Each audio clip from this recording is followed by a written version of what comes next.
In today's video, I'm going to teach you how to show storage capacity in Yahoo Mail on computer in 2026.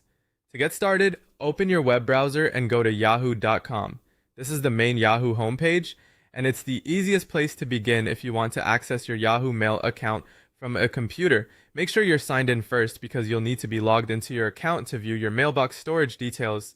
Once you're inside Yahoo, look toward the top right corner of the page and click on Mail. This will take you directly into your Yahoo Mail inbox.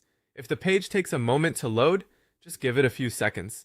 After your inbox opens, you'll be able to navigate the mail settings and storage section more easily. Next, focus on the left-hand side of the screen. You'll want to scroll or look down toward the bottom of that left sidebar. This area usually contains extra options related to your mailbox, folders, and account tools. If you don't immediately see what you need, just take a careful look at the lower part of the panel. From there, click on Storage. This option will open the section where Yahoo shows information about the amount of mailbox space you're currently using. It's a useful feature if you want to check whether your emails, attachments, and saved content are taking up a lot of room.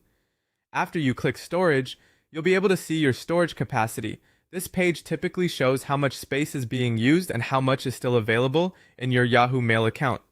It's a good idea to review this occasionally, especially if you send or receive a lot of attachments, because storage can fill up faster than expected over time.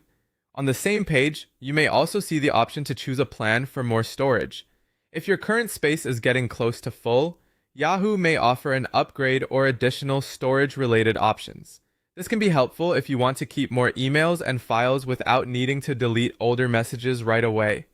And that's all it takes to show your storage capacity in Yahoo Mail on a computer. As a quick tip, if you're trying to free up space instead of upgrading, you can also review large emails, old attachments, or items in your trash and spam folders later on. Thanks for watching, and I hope this helped you manage your Yahoo Mail storage more easily.